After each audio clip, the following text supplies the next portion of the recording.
The Diamond Sutra is revealing the great secret for the humanity.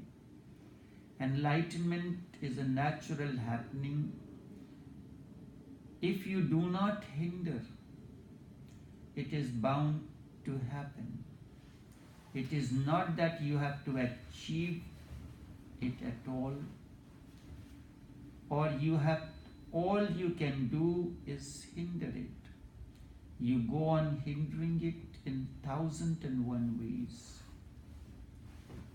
You do not allow it to happen.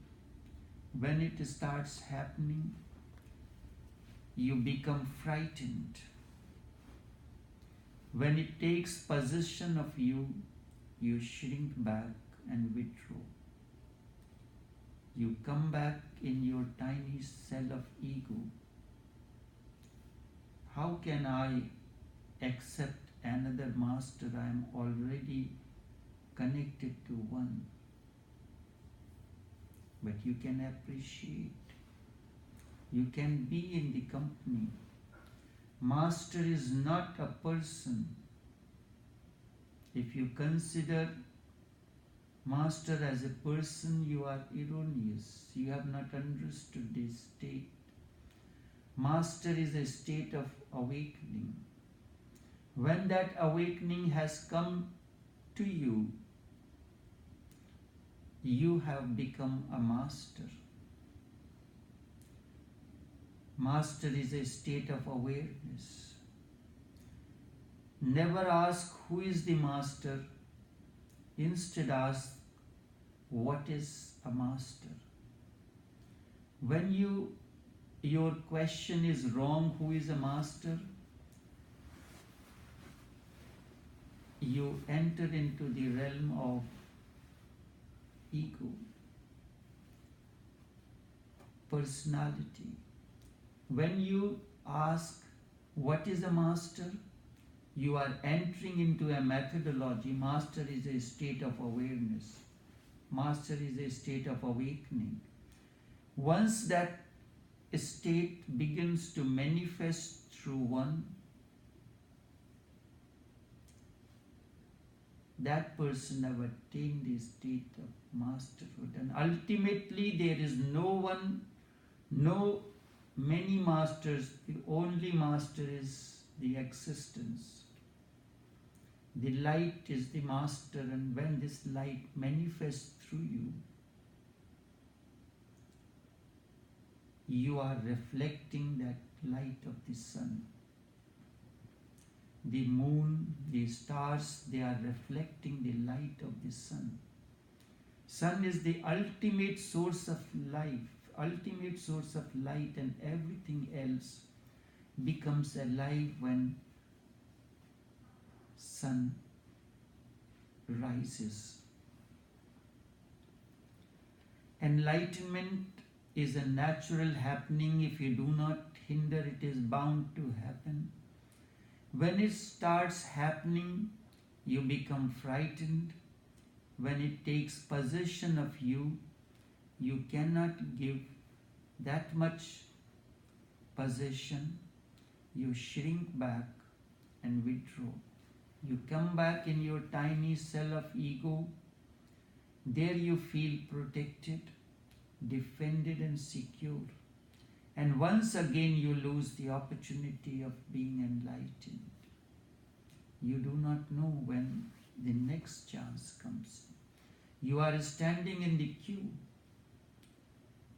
and you miss the opportunity. You have to wait for the entire turn cycle to complete for your turn to come again. Enlightenment is the open sky of insecurity. It is vastness. It is uncharted ocean. The journey is from one unknown to another unknown realm. There is nothing that can be known. Knowledge, the very idea of knowing, is part of human stupidity and imbecility. Life is such a mystery that it cannot be known. Life is mystery, you have to live it.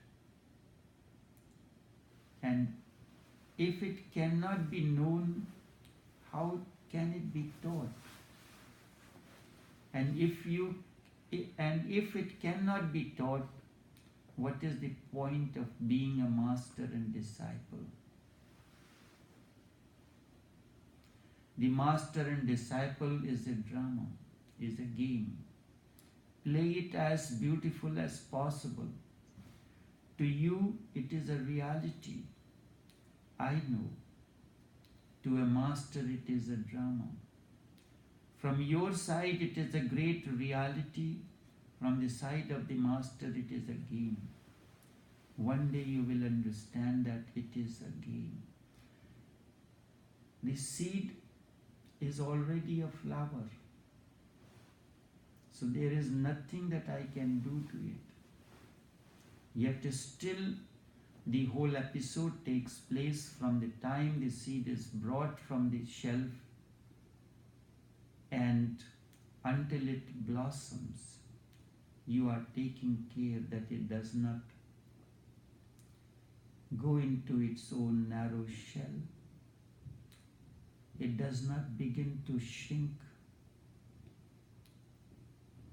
One day you will also understand that this is all a game, and that day will be the day of your enlightenment. That day you will become aware that, and you will know that there is no master, no disciple. The day you will understand, you will know it was a dream-like. However, this dream can help you to come out of your other dreams.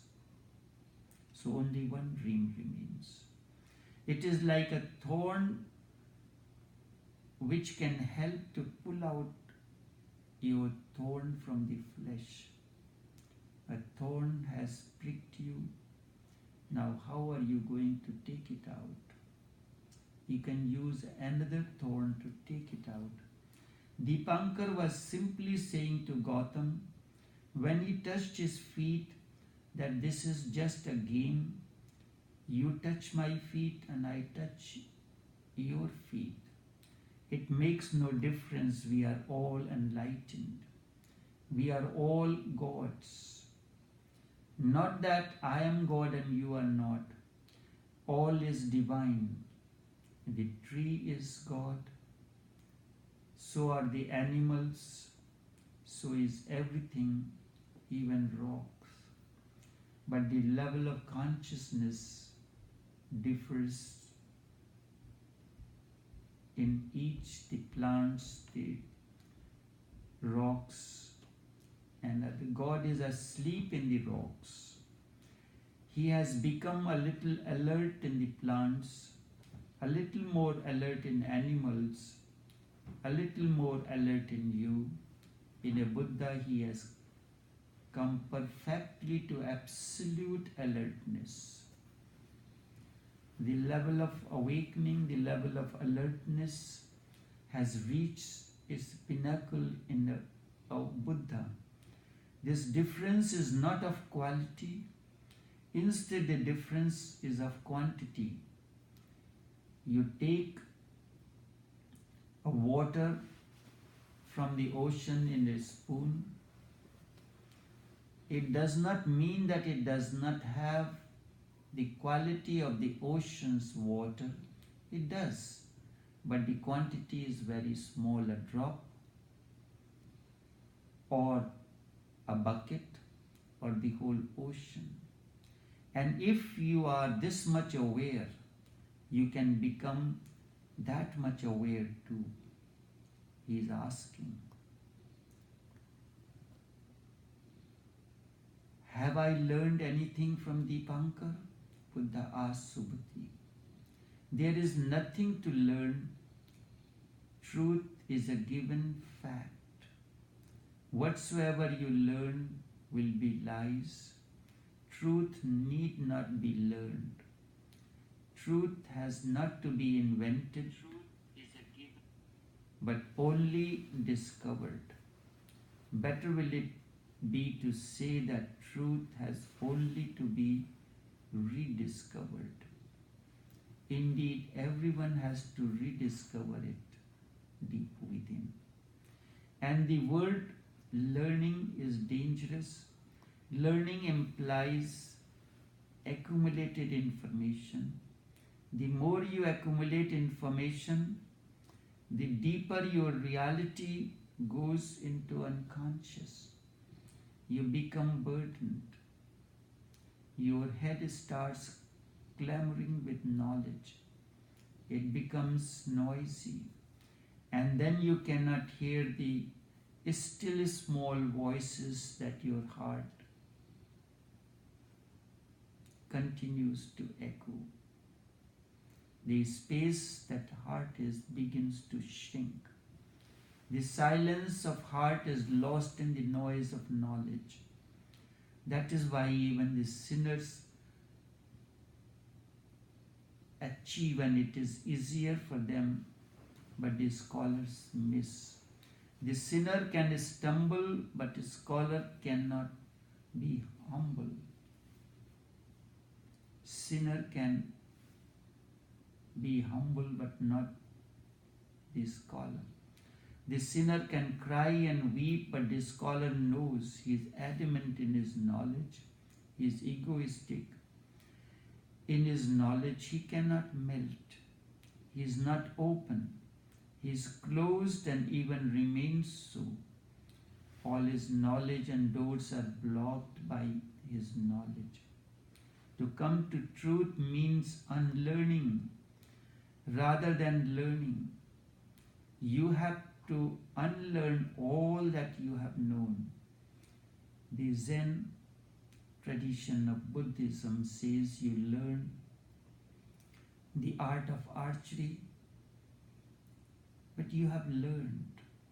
After you have learned, you allow it, you forget all about it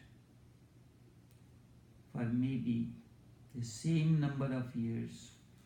Then it will grow into you as part of your own growth.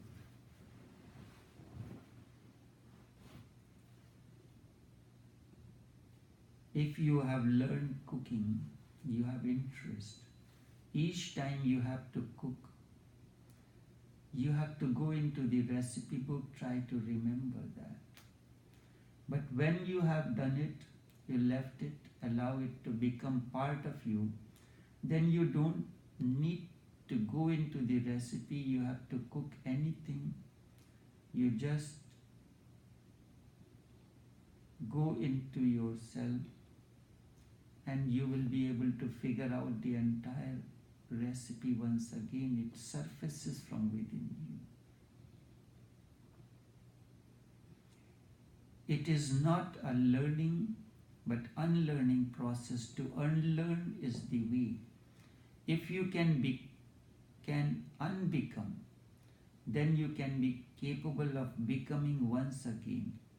If you are capable of unlearning, and if you can drop all knowledge, conditionality, without any clinging, you will become innocent. It is only innocence that can bring you back home. And Jesus says, in response to a question, who can enter the kingdom of your Father? One who is childlike. Childlike innocence, we give example. Between master and the teacher, what is transferred? Neither the truth nor knowledge is transferred. Then what is transferred?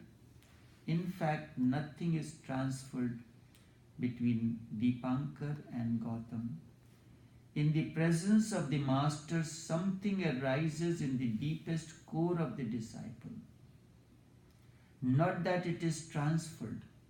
Nothing travels from the master to the disciple, but the presence of the master, and something that was deep inside starts surfacing in the disciple.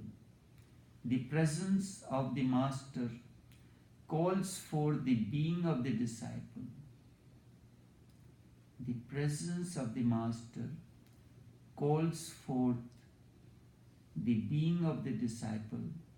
It is not that something is given